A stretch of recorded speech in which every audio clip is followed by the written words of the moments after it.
Ang video na ituturo ko sa inyo ay kung paano magdagdag ng isa pang outlet sa kusina. Ngayon, itry muna natin itong ilaw sa kusina at itry naman natin ang outlet.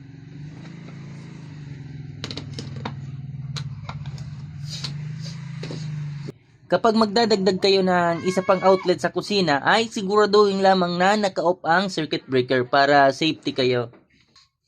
Ngayon, buksan natin itong junction box. At ito yung outlet na i-install natin. Sa pag-install ng outlet ay dalawang wire lang yan. Kahit saan mo dyan ikabit yung isang linya ay okay lang yan. Kahit magkabaliktad ay okay lang yan. Ngayon, ito ay i-install na natin dito.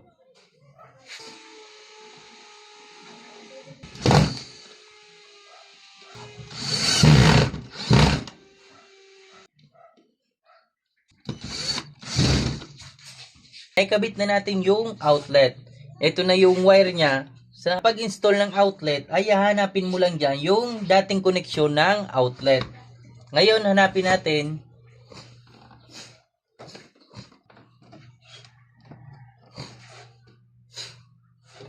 Ito yung wire ng dating outlet. Diyan natin i-connect yung panibagong outlet na ikakabit natin. Naka-parallel connection lang siya. Itong wire ay kahit saan mo dyan may kabit ay okay lang yan. Ngayon, tanggalan natin ng tape.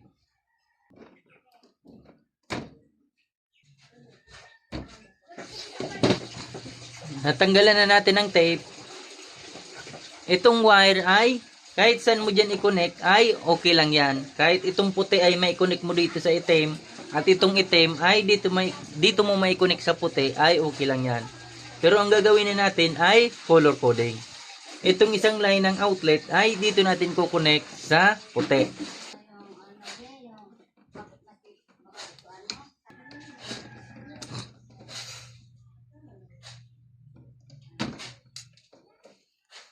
At ito namang isang line ng outlet ay dito natin i-connect.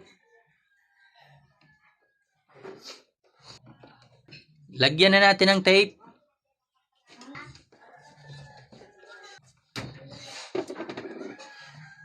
Ipasok na natin ang wire sa junction box at takpan na natin.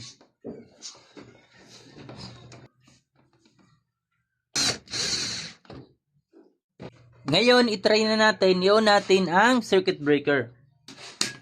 Try natin ang ilaw. Try naman natin ang outlet. Try natin ang dinagdag natin na panibagong outlet.